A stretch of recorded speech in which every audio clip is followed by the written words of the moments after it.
Bonjour à tous et merci de nous retrouver pour votre émission À l'origine.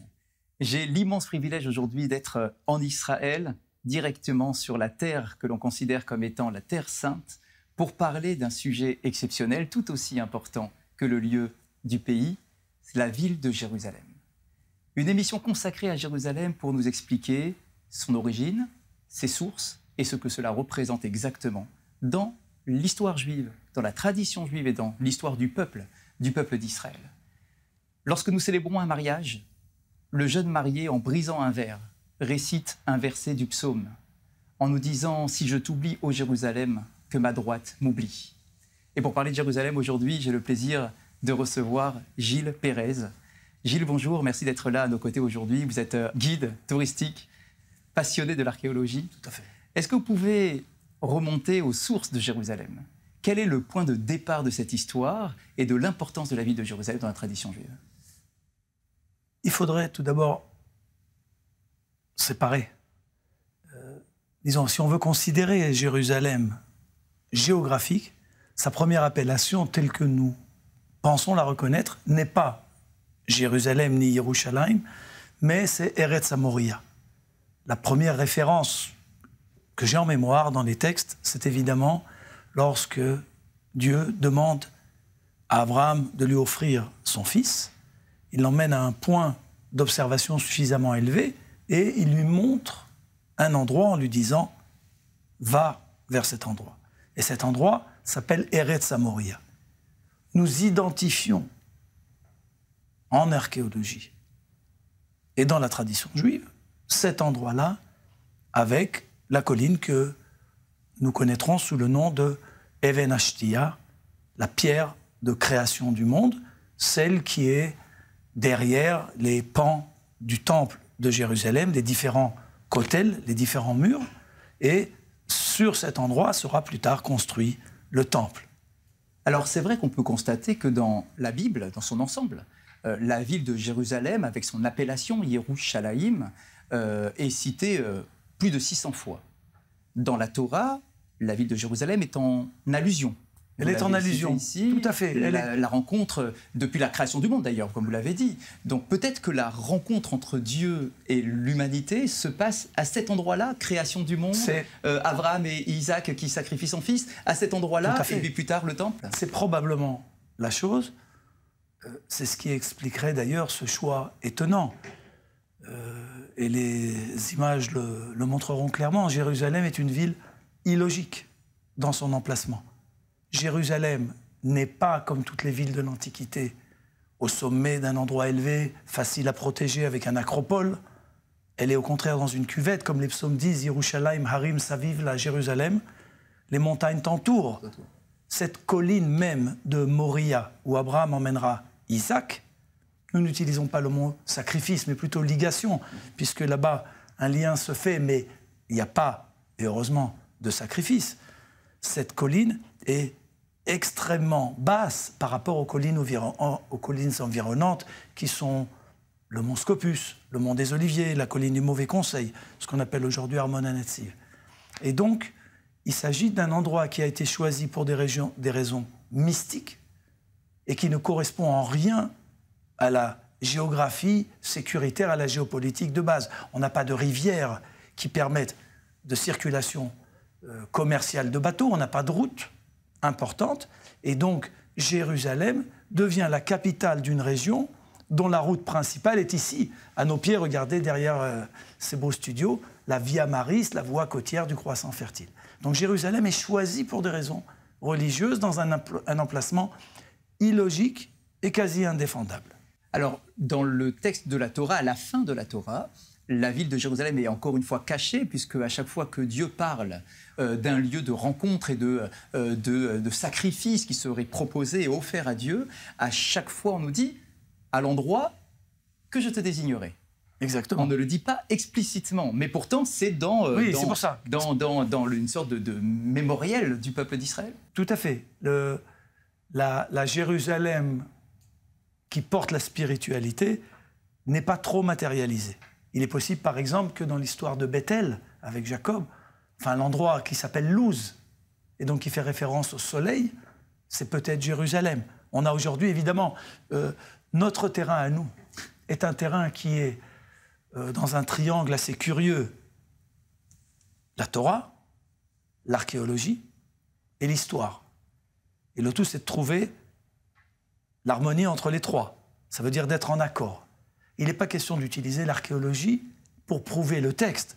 Mais par contre, comme nous pouvons le voir fréquemment, l'archéologie confirme le texte, sans que de façon prédisposée, on ait cherché à le faire. Donc Jérusalem est un endroit extrêmement central. Sa place viendra avec David. Alors justement, le roi David est celui qui va unifier le peuple d'Israël et qui va prendre la ville de Jérusalem comme étant sa capitale, la capitale de l'ensemble des tribus. Exactement. Comment est-ce que cela se passe exactement? Que représente la ville de Jérusalem? Jusqu'à présent, elle est entre les mains de qui exactement? Alors c'est une chose intéressante. Les tribus, chacune aimerait avoir le privilège d'endorser, d'avoir la capitale pour elle. Les tribus voisines de Jérusalem sont la tribu de Juda. Nous sommes, en français on dit nous sommes juifs, mais en réalité nous sommes judéens. Nous venons de Judée, comme nos cousins germains de Samarie, samaritains, mais à l'époque le royaume d'Israël après David et Salomon. La tribu d'Éphraïm est au nord, la tribu de Benjamin, elle aussi est au nord. De façon curieuse, David, natif de Bethléem, règne sur Hebron. Il aurait pu déclarer « voici notre capitale ». Mais, pour obtenir un consensus, il va choisir de prendre la colline de la Révélation, qui est dans les mains du Jébuséen, qui était tellement faible que le texte dit « Ivrim ou Pisrim », des invalides, des aveugles, auraient suffi pour la conquérir. Il va prendre cet endroit, ou le reprendre, et c'est là-bas qu'on va déclarer l'unité des peuples. Ça veut dire un endroit qui est dans une zone neutre. Jérusalem est dans une zone neutre entre les tribus. On n'est plus en Judée, mais on n'est pas en Benjamin. D'ailleurs, le Talmud affirme que la ville de Jérusalem, justement, n'a pas été distribuée aux tribus d'Israël. Chose qui est très surprenante, parce que tout le territoire est partagé avec les différentes tribus, et il est spécifié. Mais la ville de Jérusalem, finalement, n'appartient à personne, ce qui signifie qu'elle appartient à tout le monde. Tout le monde a sa place. C'est peut-être le modèle des croyants américains qui ont décidé de choisir Washington en district de Columbia, qui est un endroit exterritorial du reste, pour la même raison. Ça veut dire qu'il est possible que les humains aient besoin d'un compromis qui ne serve aucun d'entre eux, mais qui ne donne pas trop de faveur à l'un ou à l'autre. Néanmoins, il fallait prendre cette ville, il fallait la fortifier, et il fallait qu'elle devienne confortable au pèlerinage. Alors justement, aidez-nous pour comprendre le roi David. Comment est-ce qu'il arrive à émerger comme roi, et comment est-ce qu'il arrive effectivement à avoir cette force de caractère, à réunifier les tribus d'Israël pour définir cet endroit comme étant la capitale? C'est une question excellente, monsieur le rabbin. Il me semble que vous êtes plus à même de répondre par rapport au texte. Pour nous, sur le terrain, la chose est certaine. David a su donner au peuple d'Israël la confiance que le premier roi d'Israël, qui n'avait pas été vraiment d'ailleurs voulu par Dieu, le régime qui était le nôtre, avec des prophètes, avec une police, avec des tribunaux, suffisait. Il est clair qu'une cour royale est une chose qui entraîne des privilèges, qui entraîne de la corruption, qui shochad yaver ene chachamim, toutes sortes de valeurs qui ne sont pas les nôtres. Mais d'un autre côté, si c'est le désir du peuple, vox populi, alors Dieu a dit à Shmuel, donne-leur un roi. Mais c'est pas bien pour eux. Et c'est arrivé, entre parenthèses, cette chose-là n'arrive pas à Jérusalem. Elle arrive à une colline qui domine Jérusalem, à Rama ou à Mitzpah, là où un endroit merveilleux à visiter. J'espère qu'on aura l'occasion d'y aller ensemble. Le site du prophète Samuel. Et là-bas, Saül est intronisé. Mais il ne donne pas une sécurité, des frontières sûres et reconnues. Le peuple d'Israël est en guerre avec les Philistins du mot hébreu polchim, des envahisseurs qui viennent de la mer, plutôt d'origine de Crète, la plupart d'entre eux, qui arrivent sur la région côtière et qui vont de façon périodique, selon les humeurs, attaquer à l'intérieur des terres les peuples de montagnards que nous sommes. Le peuple de Judée n'est pas satisfait de ce qui se passe. Les incursions philistines, les problèmes sont énormes. Et d'un coup, ce jeune berger de Bethléem va défier l'arme ultime de ces Philistins en la personne de Goliath. Et cette défaite va lui donner une aura particulière de leadership, derrière qui on peut aller non seulement pour la gestion, mais aussi pour la sécurité existentielle du peuple d'Israël. Le peuple d'Israël est toujours face à un problème existentiel de sécurité tout au long de l'histoire. C'est une chose assez curieuse. Et à partir de ce moment-là, il commence à acquérir un soutien, surtout dans les régions où Saül, curieusement, le poursuit. Et là où Saül le poursuit, le jeune David se crée une armée, se constitue une armée. Et on voit ça sur le terrain, sur pas mal de sites, et de sites récemment qui ont été trouvés. Et donc on commence à trouver des preuves intéressantes de ceci. Et le moment venu, David sera l'homme de la situation, j'allais dire quasi plébiscité, alors qu'il était précédemment poursuivi. Mais les événements vont l'emmener à cette décision et il proposera Jérusalem. Il va bâtir Jérusalem. Alors justement, donc il va bâtir Jérusalem, nous comprenons donc Jérusalem, importance mémorielle, métaphysique, spirituelle. Jérusalem, capitale du roi, choisi par le roi, et qui va réunifier le peuple entier, alors qu'il aurait pu avoir un schisme à ce moment-là, très clairement. Tout à fait. Il a été capable de maintenir toutes les tribus et de codifier tout cela, de mêler donc le territorial avec le religieux. Qu'en est-il après? La ville de Jérusalem, qu'est-ce qu'elle devient? David porte avec lui un fardeau. Parce que la mission de Jérusalem, c'est cette maison qui va réunir le peuple d'Israël et qui va ouvrir le monothéisme sur le monde. Ki bet Hashem yikare lekol ha'amim. Le but de tout ceci est le temple. C'est de pouvoir construire la maison de Dieu, qui n'est pas un endroit païen, qui n'est pas un endroit avec des ornements. C'est un endroit de rassemblement, un endroit de rencontre, un endroit de dialogue où les non-juifs et les juifs sont invités à venir. Seule une enceinte intérieure est réservée à notre culte. Appelons-le juif, si c'est le mot qui convient, mais l'endroit est un endroit pour toutes les nations. Et donc, c'est là qu'on comprend le rayonnement de la terre de Jérusalem qui nous clarifie le déplacement d'Abraham qui avait eu lieu bien longtemps auparavant. Abraham, qui rentre ce monothéisme dans notre culture, on lui demande de se déplacer de la richesse où il vivait, d'une région tellement fertile entre le Tigre et l'Euphrate. Quoi de plus beau dans notre région que d'arriver chez nous, où nous sommes ici, à vrai dire, dans le désert, à l'orée du désert. Mais d'ici, il a un accès direct, géographique, physique, vers l'Europe, vers l'Afrique, vers l'Asie. Les continents ne portent pas de ce nom à cette époque-là. Mais en tout cas, c'est le seul endroit sur Terre qui a le contact physique. La terre de Jérusalem a le contact physique entre ce qui est aujourd'hui l'Europe, l'Asie et l'Afrique. Et nous retrouvons justement tout de suite Steve Suissa et Gilles Pérez à Jérusalem pour ce magnifique reportage.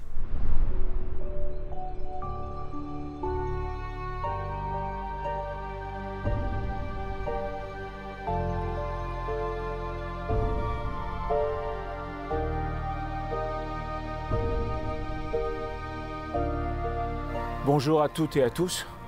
Nous sommes aujourd'hui à Jérusalem, sur le site du parc archéologique de Ophel, en compagnie de Gilles Pérez. Racontez-nous l'histoire de ce site archéologique. Ce site est un des endroits les plus importants de Jérusalem, puisque le sol que nous voyons là, regardez bien, la roche naturelle, c'est la pente inférieure du mont Moria. Au sommet de ce rocher a eu lieu le sacrifice d'Isaac. Et nous sommes devant le mur sud du temple de Jérusalem, le côté sud. Et là, ces fouilles nous ont permis de voir l'accès des pèlerins juifs tout au long de l'histoire, à l'époque du premier temple, à l'époque du second temple, donc depuis il y a 3000 ans jusqu'à ce jour, pour accéder au temple de Jérusalem. Qu'est-ce que ça symbolise au niveau de l'histoire de Jérusalem, ce site? La ville de Jérusalem est une ville qui est née de façon anormale. Aucune ville dans l'Antiquité n'a été choisie si elle ne correspondait pas au schéma basique qui était une rivière, un acropole pour défendre la ville et un passage de route commerciale. Jérusalem est la seule ville de l'Antiquité du croissant fertile, donc de ces 3 continents, qui va naître d'un commandement divin. Lorsque Dieu dit à Abraham, monte sur cette colline et offre-moi ton fils, pour voir s'il était prêt à accomplir toutes ses demandes. Qu'est-ce qui fait qu'aujourd'hui ce parc archéologique d'Ophel est une pièce maîtresse de la ville de Jérusalem? Écoutez, on est au plus près de la chose la plus importante. On voit ici le rocher de fondation de Jérusalem. Jérusalem est née autour du sacrifice d'Isaac. Abraham, qui vient de Mésopotamie, est ordonné, Dieu lui demande de monter, lui pointe l'endroit du doigt, le rocher qui s'appelle Eretz Moria, le mont Moria, et c'est là que Abraham va ligoter son fils sur l'autel. Et c'est l'alliance qui a lieu entre le peuple d'Israël et Abraham, et c'est ensuite cette alliance qui est reprise et qui est vénérée par nos frères chrétiens et musulmans. Et donc on est au cœur de l'événement. Nous voyons ici le rocher et nous voyons les escaliers qui menaient au temple de Jérusalem à l'époque. On peut y aller. Vous m'avez parlé tout à l'heure d'une pierre importante au millimètre près. Ouais. C'est laquelle? Regardez bien. Vous voyez ici le rempart. Ça, c'est le rempart ottoman, Souleymane le Magnifique, qui part de ce mur et qui va descendre vers le sud et contourner toute la ville de Jérusalem. C'est les remparts de Jérusalem. Ceci est le rempart de la ville, le dernier rempart, celui des Ottomans, des Turcs. Mais si vous remarquez cette petite fenêtre à barreaux, oui. Voyons, je crois que c'est un pigeon qui est là-bas en train de nicher tranquillement. On voit une espèce d'arcade, de linteau au sommet, mais regardez au-dessus. Et au-dessus, vous voyez un autre linteau avec un tiers d'arcade qui a été muré. Ça, c'est la porte par laquelle les Juifs descendaient du temple de Jérusalem.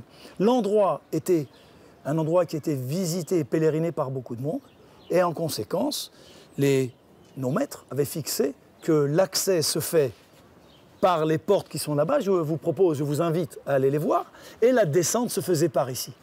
La chose étonnante, c'est cet escalier. On trouve dans la Mishnah, dans les commentaires, une tradition très curieuse. La tradition des gens qui sont en deuil? Des gens en deuil.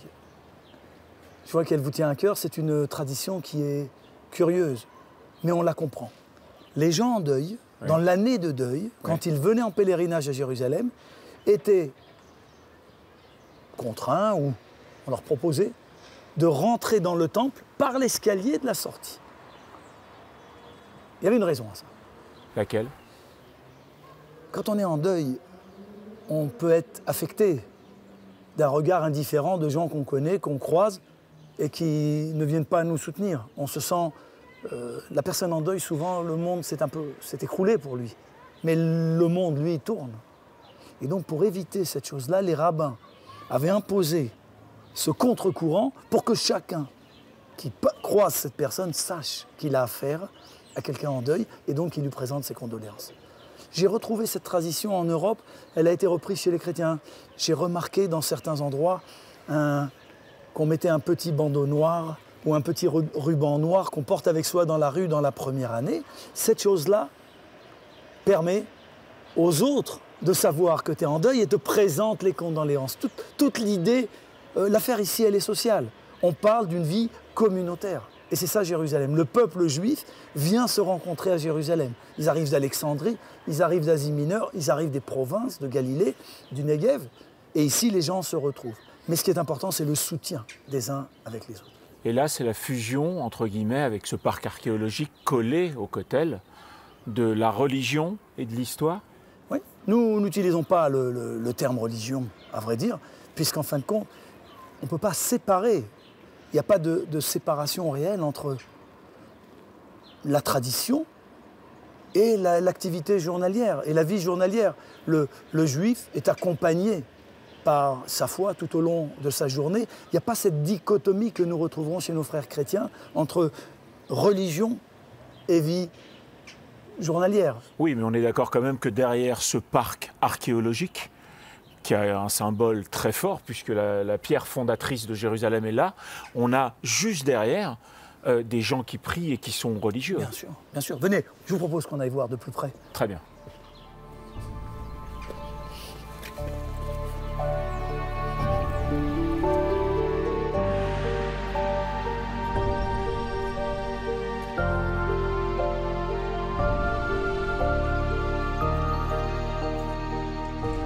Là, on a monté quelques marches. D'époque, des marches d'époque, et tu remarques bien ce qui s'est passé. Une longue, une courte, une longue, une courte, et même parfois, elle est sectionnée au milieu. Autrement dit, impossible de courir sans quoi tu te casses la figure. Toute l'idée était, par les bâtisseurs du temple, de s'assurer que l'on monte de façon solennelle, parce que c'est la maison de Dieu. Et quand on voit la régularité des marches d'après, elles ont été refaites? Voilà, elles ont été refaites sur le plan à la suite des fouilles, et donc on les a à peu près reconstituées. Et à ce que la légende dit, derrière le mur, il continue à avoir des marches. Ah, c'est pas une légende, on laisse ça pour une autre fois. On pourrait y aller. De l'autre côté, il y a un espace énorme qui est la continuité de ces marches, mais qui est administré par le Conseil suprême islamique en ce moment. D'accord.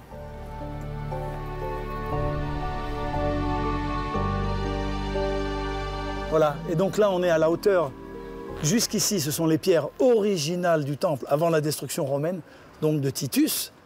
On reconnaît la construction sèche et sans mortier du roi Hérode, et remarquez bien les ces papiers centaines avec de les papiers vœux. avec les vœux. L'ensemble des murs du temple de Jérusalem s'appelle Kotel, et pas seulement le mur occidental avec sa section étroite, qui est l'esplanade aujourd'hui du mur, qu'en France on appelle, par erreur, mur des lamentations. Mais nous l'expliquerons à une autre occasion. Et donc, on peut venir, plutôt que d'être avec la foule du côté du Kotel, on peut venir ici Bien sûr. pour poser son papier. Ou dans son cœur. Prier avec son cœur, prier avec ses mots, prier avec sa langue. Le papier n'est pas obligatoire, c'est une tradition assez tardive qui date du Moyen-Âge. Mais regardez bien, les gens arrivent ici et viennent poser, et ils sont à l'endroit où les pèlerins, où leurs ancêtres venaient au temple. Ni plus ni moins. Ils sont à l'endroit. Alors maintenant, je t'emmène vers l'escalier d'entrée. Ok, Regarde ces belles pierres. c'est incroyable. Extraordinaire. Et comme tu le sais, tous les 6 mois, le grand rabbin du Kotel ramasse les papiers, fait ramasser tous les papiers et on les enterre au Mont des Oliviers. Donc là, on a 3 arcades. C'est l'équivalent de 3 portes? C'est l'équivalent de 3 portes, mais il y avait ici 2 portes. Ces portes-là ne sont pas les portes de l'époque. La seule chose qui est d'époque, c'est ce linteau ici, qui est le linteau gauche ou occidental d'une des 2 portes larges qui étaient ici. Il y avait 2 portes d'entrée, 2 portes de sortie. Ensuite, ceci a été muré, évidemment, ultérieurement, pour renforcer, pour rendre l'esplanade forteresse quand c'est devenu un lieu où les mosquées ont été construites. La mosquée centrale, au-dessus de nous, El Aqsa, et précédemment le dôme du rocher qui se trouve sur le rocher lui-même. Donc, si tu veux bien, nous allons descendre maintenant, à travers ces quartiers d'habitation, vers le rempart de Jérusalem de l'époque de Salomon. Nous verrons la porte d'entrée dans la ville et nous verrons les jarres qui ont été découvertes, ou plutôt leur reproduction, de jarres qui correspondaient à la récupération des taxes. Il y avait une espèce d'octroi, une taxe qui était récupérée à l'entrée de la ville. On parle du roi Salomon, ça veut dire il y a 3000 ans. Quand tu nous parles des quartiers d'habitation, qu'est-ce que ça veut dire les quartiers d'habitation? C'est là où il y a les trous avec Regardez bien. des... En bas, derrière la route qui est en bas de nous, se trouve la cité de David. C'est la Jérusalem première. Au sommet de cette cité se trouvait un acropole. David voulait construire le temple, mais David a été un guerrier. Et Dieu lui a interdit. Son épée a touché le sang. Et donc c'est le fils de David, Salomon, qui va bâtir le temple. Quand le temple va être bâti au sommet de la ville, sur la colline la plus élevée, ce quartier va se remplir d'habitations. Et donc c'est un quartier d'habitation qui va perdurer sous ces habitations qui datent de l'époque byzantine, de la fin de l'époque romaine, se trouvent des lieux d'habitation de Juifs de l'époque du roi Salomon. Ceci a été en utilisation permanente et continue tout au long de l'histoire. Et aujourd'hui, alors que c'est comme ça déterminé, on continue de faire des recherches archéologiques. Alors, il y a des endroits qu'on refouille. Tu sais quoi? Je t'invite, viens voir. On va aller voir un endroit qu'on a fouillé récemment.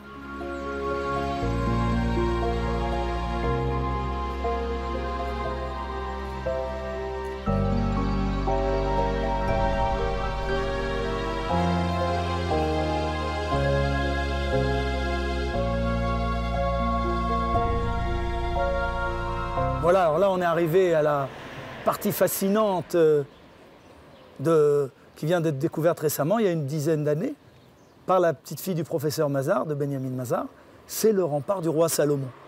C'est vrai que depuis que l'archéologie existe, l'archéologie en tant que science depuis 1860 est présente en Terre Sainte. Ça commence en Terre Sainte l'archéologie, mais on a affaire d'un côté à des biblistes qui veulent prouver la Bible, de l'autre côté à des scientifiques qui avancent de façon épistémologique, autrement dit, sans préméditation. Ils ne savent pas vers quoi ils vont. Et voilà qu'on trouve un rempart très précis que l'on peut dater grâce à la poterie, grâce à la numismatique du roi Salomon.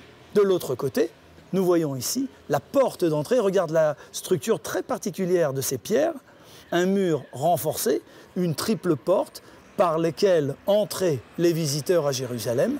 Et je t'invite à descendre vers là-bas.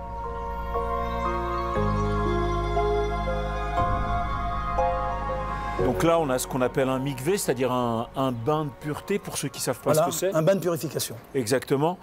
De quelle date? Alors, les mikvés datent du deuxième temple.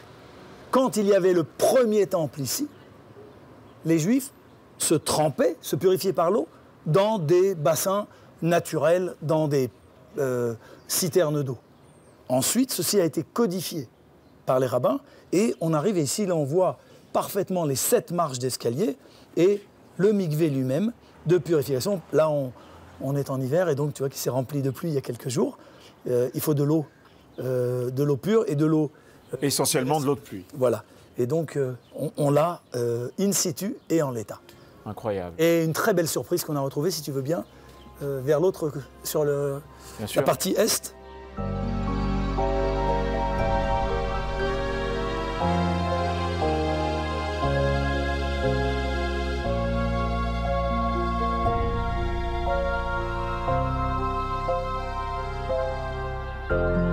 Alors là, j'ai envie de dire que c'est le bouquet final. 3 jarres incroyables. Elles signifient quoi?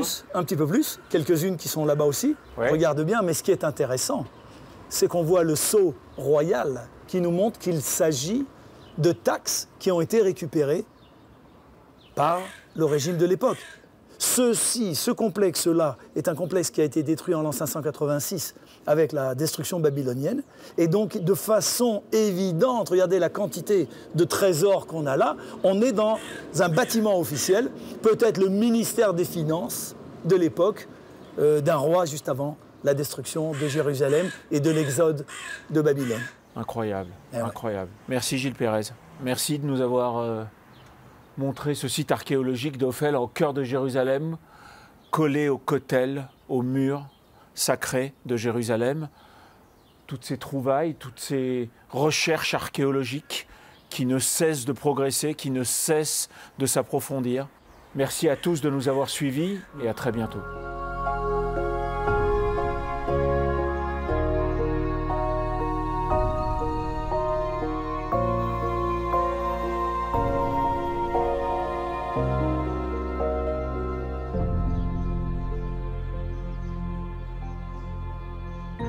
Alors, à Jérusalem, il n'y a pas que le pouvoir politique, il y a le pouvoir religieux, le temple de Jérusalem. Que se passe-t-il au temple de Jérusalem? Comment est-ce que la vie fonctionne à l'intérieur du temple? Et qu'est-ce que, d'un point de vue archéologique, nous avons aujourd'hui qui vient témoigner de cette vie qui devait être effervescente à l'époque du temple? Le sujet est délicat. Le sujet est délicat. Ce que nous avons principalement, pour des raisons qui sont, disons, indépendante de notre volonté actuelle, on ne peut pas fouiller sur l'esplanade du temple, et qui plus est, des fouilles, des destructions sauvages ont eu lieu, et donc il y a un travail absolument exceptionnel qui a eu lieu par professeur Barkaï, Gabi Barkaï, qui mérite vraiment tous les honneurs d'avoir récupéré les débris de ces destructions, chose qu'on ne fait pas en archéologie. L'important dans l'archéologie, c'est de fouiller des vestiges stratifiés qu'on peut aisément dater. Et il a décidé quand même d'aller fouiller ces ordures sur un endroit extérieur de Jérusalem, de les récupérer. Et on vient de trouver pas mal de choses, des très belles pièces, des sceaux royaux, toutes sortes d'objets qu'on ne peut pas classifier d'archéologie pure parce qu'elle a été prise dans une poubelle, dans une décharge, et non pas in situ dans l'endroit où c'était. Mais à l'extérieur des remparts. J'aimerais tellement que vos auditeurs élargissent leur champ de visite quand ils arrivent à Jérusalem et qu'ils s'aperçoivent qu'à côté du Kotel classique qu'ils connaissent, se trouvent des endroits merveilleux. L'un s'appelle le centre Davidson, l'autre s'appelle le Ophel. Dans le centre Davidson, vous remarquerez les escaliers qui permettaient de grimper au temple, ou ce qu'il en reste, les magasins où l'on pouvait acheter les offrandes, parce qu'on ne devait pas emmener les offrandes avec soi. Il fallait les acquérir sur place. Ça veut dire qu'il y a une préoccupation du clergé juif, si j'ose appeler, des Lévis, des Cohen, que la population locale puisse aussi vivre de ce tourisme et pas le phénomène hollandais qui va en Auvergne avec la voiture remplie de bière et qui ne consomme pas rien sur place. Et donc, les gens prenaient sur place. On voit aussi à Davidson l'endroit où se trouvaient les changeurs d'argent. Parce qu'au temple, on n'accepte pas la monnaie d'occupation romaine. Et donc, il fallait changer cet argent. Je sais que la présence de changeurs d'argent a été fortement critiquée par nos amis chrétiens, mais c'est juste mal comprendre le fonctionnement, parce que ce fonctionnement était profondément égalitaire. Chacun ne pouvait donner qu'un demi-shekel. On ne pouvait pas donner à la mesure de sa fortune, pour pas qu'il y ait de privilèges particuliers. Les Cohen avaient un tour de rôle de 2 semaines pour le travail au temple. Et donc, toutes les 2 semaines, une autre famille de Cohen faisait le culte. Si on avait divisé ces familles de Cohen en 26 groupes, nous aurions eu une rotation identique.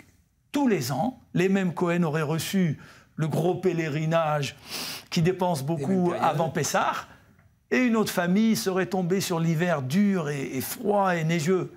Pour éviter ceci, il a été fixé qu'on a seulement 24 groupes de Kohanim, et ainsi, d'année en année, il y a un recul qui permet d'assurer qu'une famille de Kohanim, une fois, se trouve avec la plus belle période touristique, et une fois avec une période un petit peu plus difficile.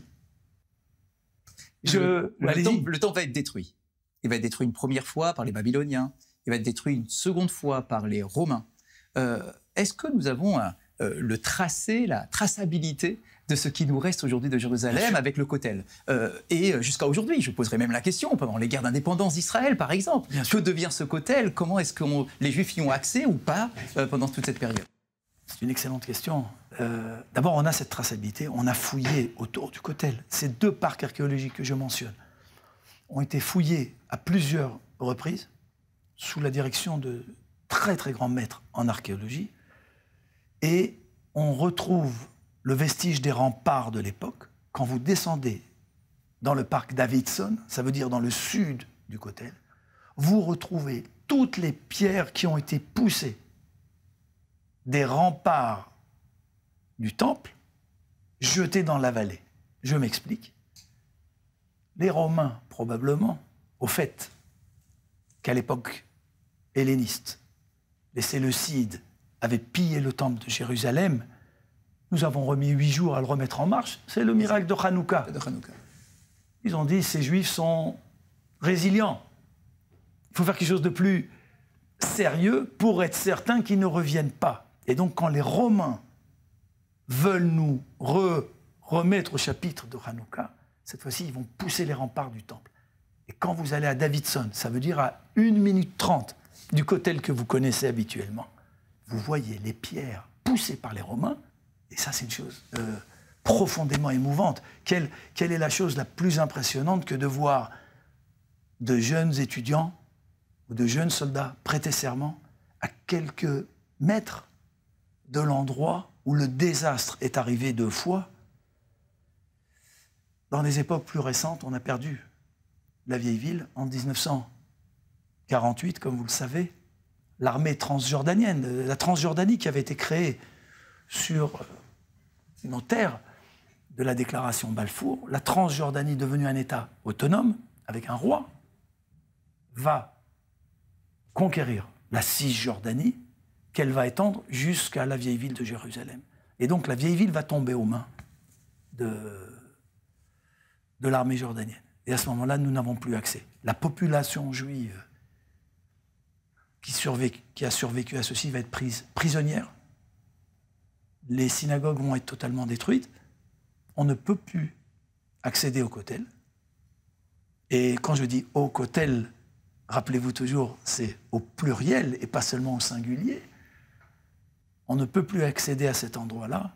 Et il a fallu réunifier la ville pour que l'accès soit permis. Alors justement, que se passe-t-il pendant la guerre des 6 jours lorsque la ville va être, entre guillemets, réunifiée par l'État? Tout s'ouvre, mais une chose importante à Dieu. Et je le dis avec fierté. C'est pas seulement le fait que les Juifs peuvent revenir sur leur site, c'est que l'État d'Israël se porte garant à partir de ce moment-là que quiconque, quelle que soit sa foi, puisse venir prier sur ces lieux religieux. Ça veut dire une attitude que nous n'avons pas connue au long de l'histoire. Je vous rappelle que pendant les périodes où l'islam a tenu la ville, les chrétiens ne pouvaient pas y accéder. On a eu la naissance, l'émergence de 2 ceintures chrétiennes autour de Jérusalem, une vers Bethléem, une vers Ramallah et le Biré. Aux époques chrétiennes, les musulmans n'ont pas pu rentrer dans la ville. Dans ces époques-là aussi, il y a eu des périodes où les Juifs ne pouvaient pas du tout rentrer dans la ville. Et là, aujourd'hui, un effort colossal est fait. Non seulement pour que tout le monde puisse accéder, mais récemment, d'ailleurs, nous avons inauguré un nouveau projet d'infrastructure de pouvoir rendre tous les quartiers de Jérusalem, de vieilles villes, de toutes les religions, accessibles aux handicapés pour garantir qu'aux personnes avec difficulté de mobilité et aux aveugles, que chacun, selon sa difficulté, puisse trouver le moyen d'accéder à ces lieux saints. Et donc, depuis la guerre des 6 jours, tout le monde peut accéder aux lieux saints, protégés par l'autorité israélienne, ce qui est la moindre des choses quand on est souverain. Alors, vous nous parliez du positionnement du Kotel, ce fameux mur qu'on ne doit pas appeler le mur des lamentations. Est-ce qu'on pourrait nous aider à repositionner les choses convenablement? Où était, par rapport au temple de Jérusalem, je parle, où était positionné, enfin le Kotel que nous avons aujourd'hui, comment est-ce qu'il se positionnait par rapport au temple? Ce mur était le mur d'enceinte extérieure du temple. Il est simplement beaucoup plus long que la partie publique que l'on voit généralement dans toutes les images. Il faisait pratiquement 500 mètres de long. Il est vraiment nord-sud, ça veut dire qu'il est tourné vers l'ouest. Et il a été construit à quelle époque? Il a été achevé, il a été construit au 1er siècle avant l'ère chrétienne, achevé par le roi Hérode. Ce pan-là, ainsi que le mur sud, que l'on voit très très bien. Le roi Hérode a été celui qui a réellement élargi cette esplanade du temple et créé une plateforme flottante à hauteur du rocher, parce qu'il fallait un endroit de rassemblement. Et donc une surface qui représente à peu près 5 stades de football, plus ou moins, est suffisante pour que tout le monde puisse se retrouver. Donc le temple du roi Salomon était bien plus petit que celui du roi de Hérode. Il était plus petit, Hérode a vu les choses en grand, la population a augmenté, il avait probablement aussi un ego qui justifie des grands projets et des budgets qui justifient des grands projets. Mais regardez par exemple cette image extraordinaire. On retrouve sur le mur sud les 2 escaliers qu'Hérode fait construire pour accéder au temple. De façon très curieuse, au lieu de choisir le chemin facile, ça veut dire de venir là où il y a beaucoup moins de déclivité, d'arriver directement par l'ouest ou par le nord, il choisit qu'on arrive au temple par la ville ancienne de Jérusalem, la ville d'origine, qu'on appelle ville de David, mais à mes yeux on devrait l'appeler la vieille ville, qu'on arrive par la ville de David et on monte. Il y a un escalier qui monte, un escalier qui descend. Il les construit de façon étonnante. Regardez les images, des marches irrégulières, une très longue, une courte, une moyenne, une longue, une courte, pour être certain qu'on ne puisse pas courir dans ces escaliers, pour donner de la solennité. Venant de la part de ce que vous appellerez le clergé, entre guillemets, bien qu'on a du mal à faire une telle dichotomie, c'est pas la France d'après Napoléon. On parle de vie juive, tout ça est vie juive, mais néanmoins on a fixé que ces escaliers-là, des escaliers d'entrée sur la droite et des escaliers de sortie sur la gauche, les personnes en deuil, les endeuillés, doivent les grimper à contresens. Pourquoi cette différence avec les endeuillés? Pourquoi cette différence avec les endeuillés? Malheureusement, vous connaissez, qui mieux que vous, connaît ces problèmes dans les communautés de réchauffer le cœur de gens endeuillés qui voient que la vie continue comme si de rien n'était pour les autres. Et les gens peuvent parfois se sentir très frustrés ou affectés quand ils croisent quelqu'un qu'ils connaissent qui ne leur présente pas de condoléances, mais l'autre personne ne sait même pas que la personne est endeuillée. Et donc nos maîtres ont trouvé une solution toute simple. Tu montes à contresens. Si la personne monte à contresens, c'est comme s'il portait un panneau sur lui, je suis endeuillé. Et à ce moment-là, chaque personne qui le croise, lui dit un petit mot gentil, du fond du cœur, et cette chose-là réchauffe, comme la Shiva. Et donc les endeuillés montent à contre-courant. J'ai encore souvenir de ma jeunesse, dans mes années parisiennes, je me rappelle, où des personnes portaient un petit ruban noir sur leur veste, un petit peu plus large qu'une Légion d'honneur, mais qui voulait dire « je suis endeuillé ». J'ai l'impression que cette tradition juive est devenue aussi, est restée chez les judéo-chrétiens, et elle s'est perpétuée chez les chrétiens aussi, pour essayer de réconforter les gens dans leurs moments les plus pénibles. Et là, l'archéologie, on retrouve les choses, vraiment, c'est très émouvant. J'avoue que chaque visite, il n'y a pas de routine dans notre activité. Chaque visite est de nouveau palpante. On retrouve sur les murs aussi des graffitis, des gens qui n'ont pas mis un petit papier, mais qui ont gravé. Nun Nun, ça veut dire en souvenir Nefesh Nefesh, ou Ner Neshama, on dirait aujourd'hui. Nefesh Nefesh, souvenir d'une âme disparue. Mais au mur sud, vous verrez plein de petits papiers, comme on en voit dans le mur ouest. Gilles, merci beaucoup. Merci de nous avoir fait cette première présentation assez incroyable, de nous faire revivre l'importance de la ville de Jérusalem pour le peuple d'Israël en tant que capitale, en tant que lieu de rassemblement de l'ensemble, de l'unité du peuple d'Israël retrouvé, avec sa spiritualité bien évidemment qui est en plein cœur, avec d'un côté le palais du roi et de l'autre côté le palais d'un autre roi, le roi des rois, Akadosh Baruch Hu. Merci beaucoup. Merci de nous avoir suivis dans cette plongée dans la ville de Jérusalem. Je vous souhaite de passer un très bon dimanche et je vous dis à très bientôt.